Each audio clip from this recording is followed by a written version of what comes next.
உறவுகள் அனைவருக்கும் வணக்கம். மாற்றம் வேண்டும். மாற்றத்தை கொடுக்கக்கூடியவர் ஒரே ஒரு ஆள் விஜய் தான் அப்படின்னு சொல்லி நீங்கள் விஜயை 100% நம்பி வாக்களிச்சிருக்கிறீங்க. சந்தோஷம். ஆனால் உங்களுக்கு உண்மையிலேயே மாற்றம் அப்படின்னா என்னான்னு தெரியுமா தெரியாதாங்கிறது எனக்கு தெரியல. நான் யாரையும் குறைச்சி மதிப்பிட்டு இந்த காணொலியை போடல. யாருக்கும் தெரியாது, தெரியும், அல்லது அறிவு உள்ளவர்கள், அறிவு இல்லாதவர்கள், இந்த மாதிரி கருத்துக்கு நான் வரல. ஆனால் உண்மையிலே மாற்றம்னா என்னான்னு நீங்கள் உண்மையிலே மனதில் தெரிஞ்ச பிறகு தான் இந்த நபருக்கு வாக்களிச்சிங்களா? அதாவது விஜய் என்ற இந்த ஒரு கட்சி தலைவர், தமிழக வெற்றி கழக கட்சி தலைவருக்கு வாக்களிச்சிங்களா அப்படிங்கிறது தான் என்னுடைய கேள்வி. சரி, என்னுடைய பார்வையில் மாற்றம்னா என்ன? இதுக்கு பல விஷயங்களை பற்றி நான் சொல்ல முடியும். என்னுடைய பார்வையில் பல விஷயங்களை பற்றி சொல்ல முடியும்.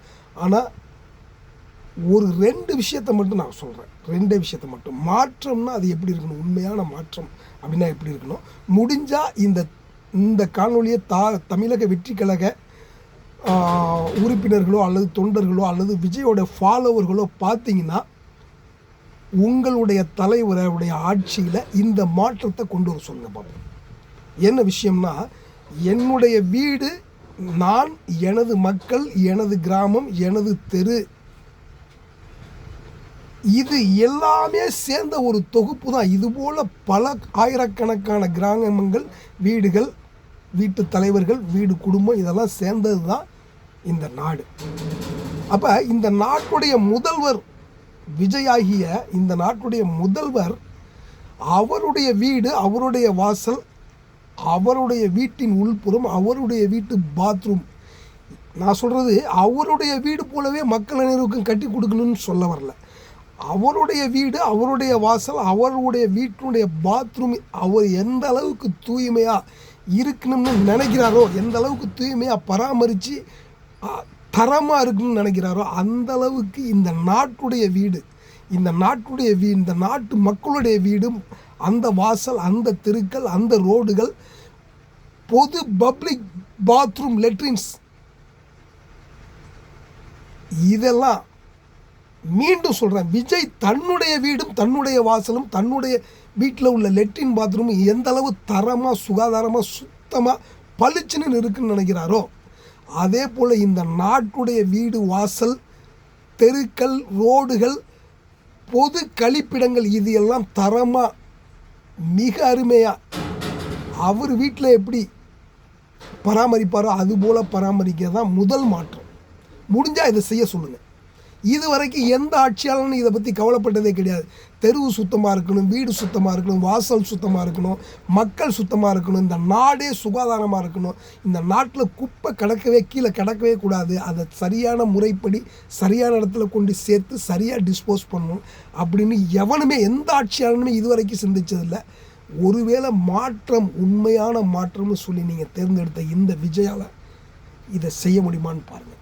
செய்ய சொல்லுங்கள், பார்த்துருவோம். உண்மையிலே 2வது மாற்றம், எனக்கு பணி செய்கிறதுக்காக தான் இந்த நாட்டில் தலையாரியிலிருந்து கலெக்டர் வரைக்கும் எனக்கு, அதாவது குடிமகனாகிய எனக்கு தேவையான பணியை செய்கிறதுக்காக தான் தலையாரி முதற்கொண்டு கலெக்டர் வரைக்கும். அதான் உண்மை. அப்போ எனக்கு ஒரு தேவை இருக்குது. என்ன தேவைன்னா, எனக்கு ஒரு இப்போ ஜாதி சான்றிதழ் வேணும்.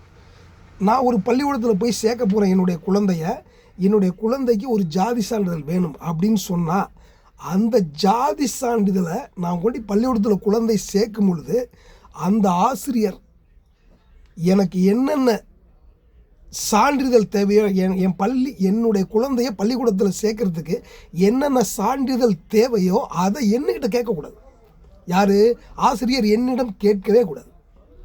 மாற்றம்னா இப்படி தான் வரணும். நல்லா பாருங்கள், இதுக்கு பிறகு பேசுகிறத பாருங்கள். என்னக்கிட்ட அந்த ஆசிரியர் கேட்கக்கூடாது. அந்த ஆசிரியர் என்னுடைய ரேஷன் கார்டு, ஆதார் கார்டு, இந்த நம்பர்கள், இந்த விவரங்கள் எல்லாம் வாங்கிக்கிட்டு, இன்னாருடைய குழந்தை எங்கள் பள்ளியில் சேர்க்க வருது, இவருக்கு தேவையான இன்னென்ன சான்றிதழ்கள் தேவைன்னு சொல்லிவிட்டு அந்த கிராமத்து பள்ளி ஆசிரியர் அந்த கிராமத்தில் உள்ள தலையாரிக்கு தகவல் கொடுக்கணும். இதில் எனக்கு வேலையே கிடையாது. எனக்கு பணி செய்ய அமர்த்தப்பட்ட இவர்கள் தான் அந்த வேலை செய்யணும்.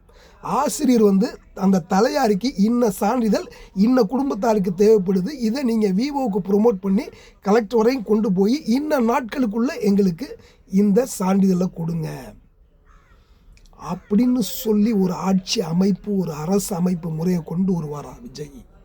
இதுக்கு பேர் தான் மாற்றம். இதுக்கு பேர் தான் மாற்றம்.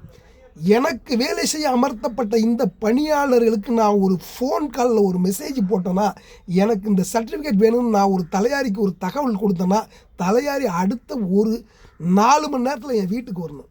ஐயா, நீங்கள் இந்த மாதிரி கேட்டிருக்கீங்களே, உங்களுக்கு இன்னும் சான்றிதழ் வேணும்னு சொல்லிட்டு அப்படின்னு சொல்லிட்டு அந்த சான்றிதழுக்கு தேவையான தகுதியோடு இருக்கிறாரா இந்த குடிமகன் அப்படிங்கிறத தலையாரி விசாரிச்சுட்டு போயிட்டு ஒரு ரிப்போர்ட்டை விவோட்ட கொடுத்தாருன்னா, அடுத்த சில நாட்களில் விவோ ஆர்ஐ டு தாசில்தார்கிட்ட போயிட்டு அந்த ரிப்போர்ட் வந்து உடனடியாக ஒரு 2-3 நாட்களில் அந்த குடிமகனுக்கு கிடைக்கணும். இதுக்கு குடிமகன் வந்து 1 வாரம் 10 நாள் இந்த தாசில்தார் ஆஃபீஸுக்கு இதுக்கு அலைஞ்சு நிறையா ஊழ விட்டு எனக்கு சான்றிதழ் கிடைக்கலையே அப்படிங்கிற கதை வந்து பழைய கதை. நான் உட்கார்ந்த இடத்துல எனக்கு சான்றிதழ் வரணும். இதுக்கு பேர் தான் தலைகீழ் மாற்றம், புரட்சி. ஐயா விஜயால் இதை செய்ய முடியுமா? இந்த விஜயை நம்பி வாக்களித்த இந்த மக்கள் இந்த கேள்வியை, இந்த செயல்பாட்டை, இந்த மாற்றம், 2 மாற்றம் சொல்லியிருக்கிறேன். இந்த 2 மாற்றம், இனி எத்தனையோ மாற்றம் சொல்லுவேன். இந்த 2 மாற்றம் முதல்ல சொல்லியிருக்கிறேன். இதை உங்கள் ஆட்சியாளர்கள், உங்கள் தலைவர், உங்கள் முதல்வர் விஜய், எனக்கு அவர் தான் முதல்வர், செய்ய முடியுமா? செய்ய உங்களுக்கு நல்ல தில்லும் திராணியும் இருக்குதா? பாருங்கள், முடிஞ்சால் செய்யுங்க. நன்றி உறவுகளே.